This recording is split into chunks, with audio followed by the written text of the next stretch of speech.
NCB ওই নাসুদি পাটারি পাঠা ওরা এত টাকার মালিক কি করে হলো?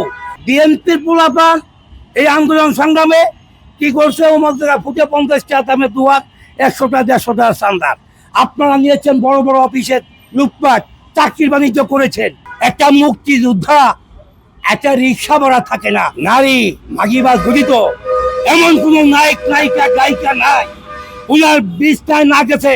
তারেক রহমান সাহেব আমাদের বিএনপির কিছু কিছু ত্যাগী নেতাদের মূল্যায়ন না করার কারণে এই আওয়ামী লীগের 90 বিএনপি ঢুকে পড়েছে।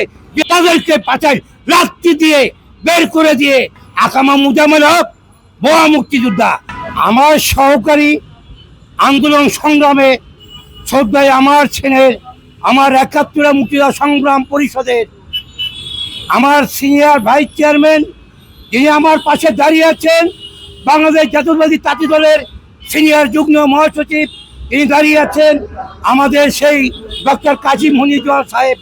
আমরা আন্দোলন সংগ্রাম করেছিলাম ফ্যাসিবাদ সরকারকে উচ্ছেদ করার জন্য। তারেক রহমান 2023 সালে 13 জুলাই একটা বার্তা দিয়েছিল, সেই বার্তার মাধ্যমে আমরা আন্দোলন সংগ্রাম করে এই বাংলাদেশে আমরা ফ্যাসিবাদ সরকার হাসিনাকে তাড়িয়েছি। ছাত্র জনতা, আমি আমার যে রিক্সা চালক, আমি বাংলাদেশ জাতীয়তাবাদী রিক্সা বা অটো রিক্সা চালক দলের প্রতিষ্ঠাতা সভাপতি, আমার নেতৃত্বে 2023 সালে 27শে অক্টোবর 12 থেকে 13,000 রিক্সা দিয়ে শোডাউন করেছিলাম। আমি সেই মিস্টার বাচ্চা বাচ্চারি তারেক রহমান সাহেব আমাদের বিএনপির কিছু কিছু ত্যাগী নেতাদের মূল্যায়ন না করার কারণে এই আওয়ামী লীগের 90 বিএনপি ঢুকে পড়েছে বিএনপির ভিতরে। আমি তারেক রহমানকে স্পষ্টভাবে বলতে চাই, আপনার বাবার সাথে যুদ্ধ করেছি, আপনি আমার ভাতিজা, আপনি মুক্তিযোদ্ধার সন্তান, যেটা বলবো আপনি এই ফ্যাসিবাদ আওয়ামী লীগের যারা আপনার বিএনপি যে যারা আছে তাদেরকে পাচাই রাত্রি দিয়ে বের করে দিয়ে যারা ত্যাগী নেতা দুদিনের নেতা তাদেরকে খুঁজে এনে মূল্যায়ন করে তাকে সম্মান করা হোক, এটাই আমার দাবি। আর জানেন এই বাংলাদেশে ভুয়া মুক্তিযোদ্ধা কে বানিয়েছে? শেখ হাসিনা 1,70,000 মতো ভুয়া মুক্তিযোদ্ধা বানাইছে। আকামা মুজামেল হক ভুয়া মুক্তিযোদ্ধা, উনি নারী মাগিবাজ গঠিত এমন কোন নায়ক নায়িকা গায়িকা নাই উনার বিস্তার না গেছে। উনি 2014 সালে 5 জানুয়ারি নির্বাচন করে উনি আসছিলেন এমপি থেকে মন্ত্রী, ওনাকে ভুয়া মুক্তিযোদ্ধা মন্ত্রী ওনাকে হাসিনা মন্ত্রী বানিয়েছিলেন। উনি যে সকল ভুয়া মুক্তিযোদ্ধা বানিয়েছে সকল মুক্তিযোদ্ধা গেজেট বাতিল করতে হবে এবং এই মুক্তিযোদ্ধা মন্ত্রণালয় মুক্তিযোদ্ধা জামুকায় যারা তারেক রহমান অধীনে আছেন তাদেরকে বলতে চাই স্পষ্টভাবে, আমি 71 মুক্তিযোদ্ধা সংগ্রাম পরিষদ কেন্দ্র কমিটির বর্তমান চেয়ারম্যান হিসেবে এই বাংলার মাটিতে ভুয়া মুক্তিযোদ্ধা ভূমিদস্যু এবং এই আওয়ামী লীগের দোষর এই বাংলার মাটিতে ঠাঁই পাবেন ইনশাল্লাহ, এইটা আমার দাবি। তারেক রহমান সাহেব, আপনার বাবা একজন ছিল প্রবীণ রাজনীতিবিদ, যার হাত ধরে এই বাংলার মাটিতে আমার সোনার বাংলা আমি তোমায় ভালোবাসি, যিনি বিনা টাকায় বিদেশে লোক পাঠিয়েছিলেন।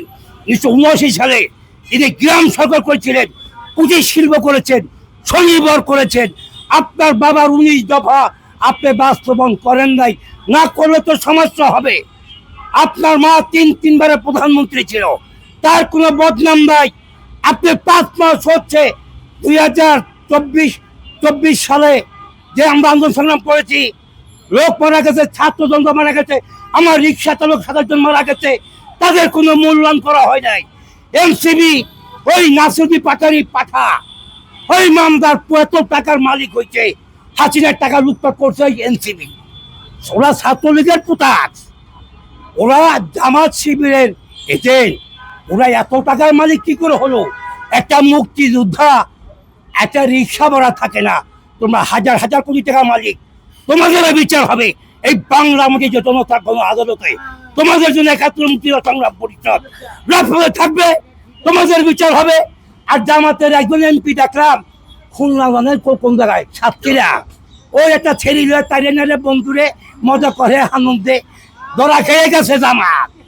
ওই এমপি এই মামদার তুই যদি এমপি হয়েছে ভালো কথা, মহিলা তো অভাব নাই, টাকা দিয়া লন্ডন বিদেশ বহু টাকা কামাইছে। প্রতিগর এমন জায়গা প্রতিগর মিডিয়ার সঙ্গে ধরে রয়েছে। আমি সানডে মানডে করলো আমি ডক্টর শফিক সাহেবকে বলতে চাই, আপনি তো সম্মানী ব্যক্তি, সম্মান নিয়ে থাকেন বাংলার মাটিতে। আপনি বলছিলেন আমরা তাদের রাজাকার আছে, আমাদেরকে এই মিডিয়ার সঙ্গে বলছে আমাদেরকে মাপ করা যায় না, জনগণ তারা পালি এখন এখন ডিজিটাল মাপ পাখি মাপা যায় না। আপনারা ভালো হয়ে যান, মাপ করা মালিক আলিক বাংলা জনগণ, তাদের কাছে প্রতিটা জায়গায় জায়গায় আপনার জনসভা করবেন আর মাপ পাবেন, মাপ করতে পারে নাও পারে। একটা কথা বলি যে আমাদের মুক্তিযোদ্ধার পিছিয়ে রাখেন না, আপনাদের ৭১ রাজাকার আপনাদের ছিলমারা আছে, জামাত শিবির আর এই ৯০ এনসিবি হলো আর এক রাজাকার দালাল, এদের বিচার হবে এই বাংলার মাটিতে।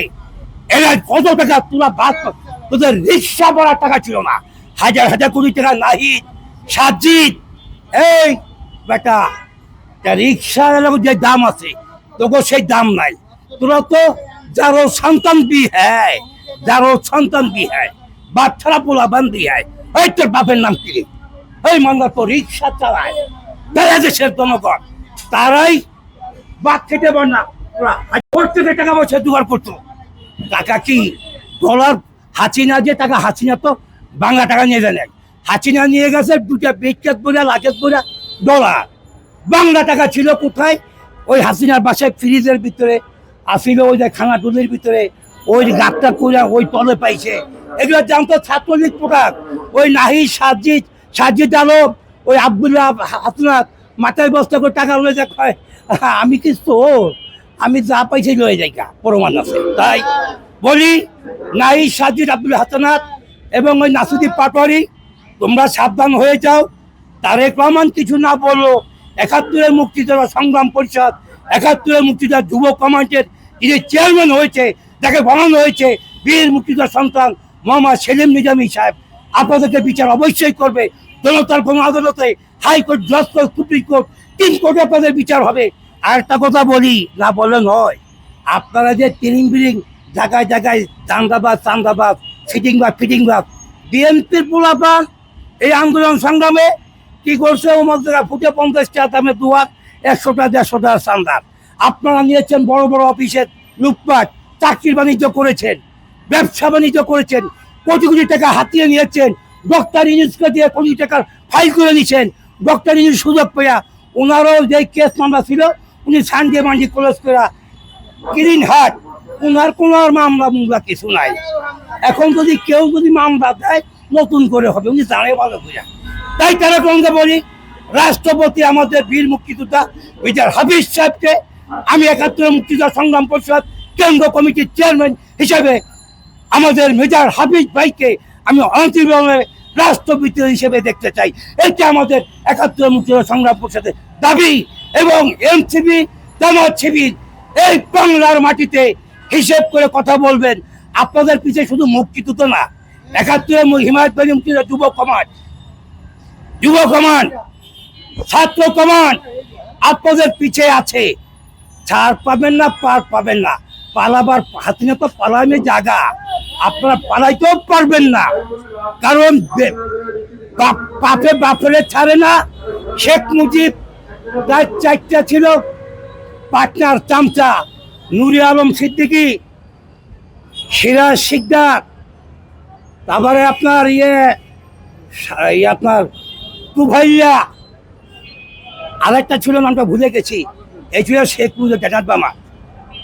ওই শাহজাহান শিকদারে, সিরাজ শিকদারে শেখ মুজিব কথা শুনে নাই। শেখ মুজিব তারা জুলাই দিছে সানডে মানডে ক্লোজ। এই মুক্তিযুদ্ধ আমরা জানি।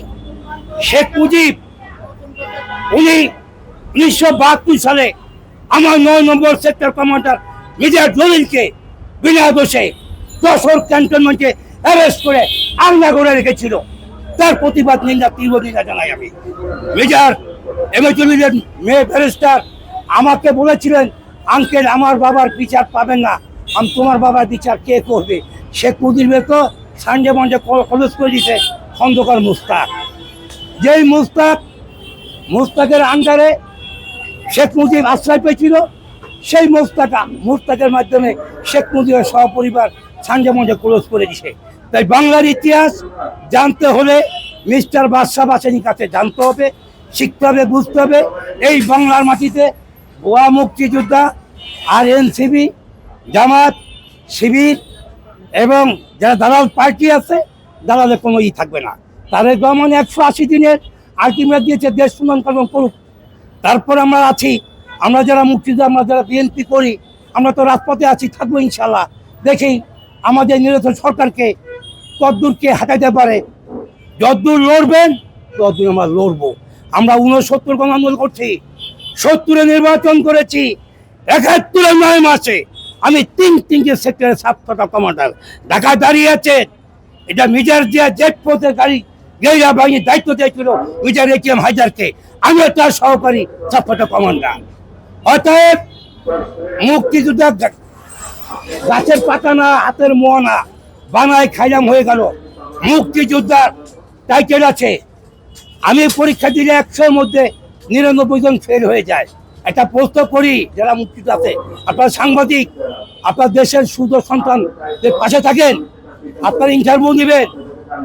ইন্টারভিউ 1, মুক্তিযোদ্ধা কাহাকে বলে এবং কত প্রকার, কি সর্বপ্রথম কোন অস্ত্র দিয়ে মহান মুক্তিযুদ্ধে ট্রেনিং দিয়েছে হয়েছিল, এবং 303 রাইফেল কাকে বলে, দেখতে কেমন, একসাথে কয়টা গুলি লোড করে ফায়ারিং করতে হয়। আপনি যে মুক্তিযোদ্ধা ছিলেন, আপনার গ্রুপে কয়জন সদস্য নিয়ে একটা গ্রুপ কমান্ডার হয়। আপনি যে মুক্তিযোদ্ধা ট্রেনিং দিয়েছিলেন, কয়েকদিন মুক্তিযোদ্ধা ট্রেনিং দিয়ে মুক্তিযোদ্ধা সার্টিফিকেট পেয়েছেন। এইগুলো প্রশ্ন করলেই দেখা যাবে যে 100-এর মধ্যে 99 জন ভুয়া মুক্তিযোদ্ধা, একজন টিকবো, বাকি 99 জন সাঞ্জা মঞ্জে